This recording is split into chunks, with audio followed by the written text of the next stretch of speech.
Je vais vous expliquer comment localiser un court-circuit. Vous avez votre interdifférentiel qui a disjoncté. Vous avez ici le disjoncteur divisionnaire qui a sauté. Donc là, dans cette situation-là, on peut facilement localiser la panne. Pourquoi? Parce que le disjoncteur ici a sauté, donc ça veut dire que c'est là où se trouve le défaut. Et vous avez l'interdifférentiel qui a sauté également. Donc, si vous renclenchez l'interdifférentiel et que vous renclenchez ici le disjoncteur, et que vous n'y arrivez pas, parce que ça, vous voyez, si vous voulez renclencher et que, tac, vous dites, ça y est, j'ai un défaut sur cette ligne. Alors, cette ligne, ça peut être soit la prise de cuisine, où généralement est branchée la cafetière, ou le grille-pain, choses comme ça.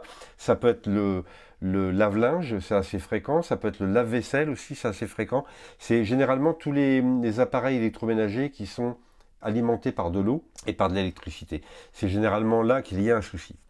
Alors là, on peut dire que soit on est face à un court-circuit, ou sinon on peut considérer aussi peut-être que c'est un appareil qui est mis à la terre. Donc du coup on se retrouve, on va dire, dans une situation de fuite de courant. Alors ça, c'est dans le cas que je viens de vous expliquer. Alors maintenant, on va prendre un autre cas de figure. Vous arrivez à votre tableau électrique, aucun disjoncteur n'a sauté, mais par contre c'est le différentiel qui a sauté, l'interdifférentiel.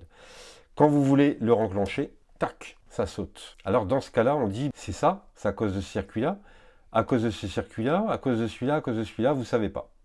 Vous refaites un essai, impossible de renclencher l'interdifférentiel. Alors, la manipulation à faire, elle est très simple. Vous baissez ici tous vos disjoncteurs, un par un, voilà. Vous renclenchez l'interdifférentiel. Ah, et bien là, ça ne l'a pas sauté et c'est enclenché. Ok, donc déjà, on est sûr que le problème, il ne vient pas d'une autre ligne de cette rangée-là. Et vous allez remonter successivement les disjoncteurs. Ça ne saute pas, ça ne saute pas, donc c'est pas ça. On remonte celui-là, ça ne saute pas. On remonte celui-là, ça ne saute pas. On remonte celui-là. Ah, ça a sauté. Je refais un essai, je remonte l'interdifférentiel, je remonte le disjoncteur. Ok. Le défaut vient de ce circuit-là. Je regarde mes étiquettes. Ah, ici c'est marqué SL.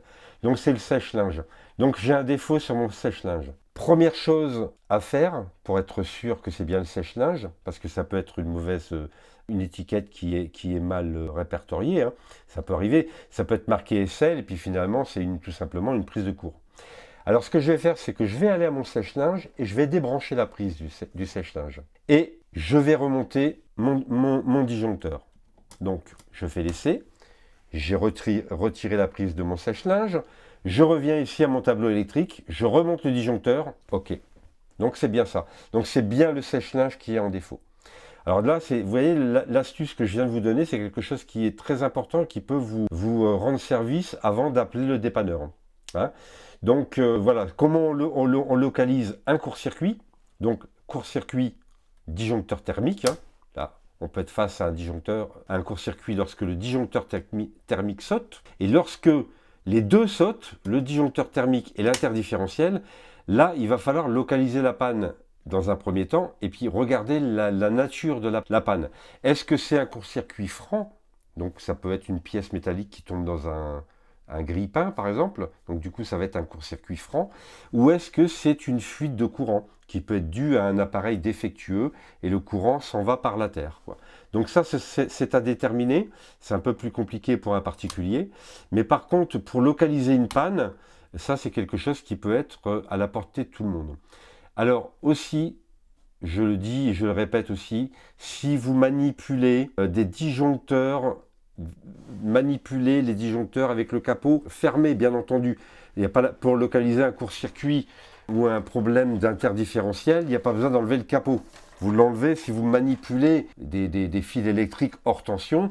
Pour localiser des pannes, il n'y a pas besoin d'enlever le capot. Voilà. Donc, c'est quelque chose qui va vous rendre service. Et puis, écoutez, je pense que vous pouvez retrouver ma formation d'électricité sur ma description.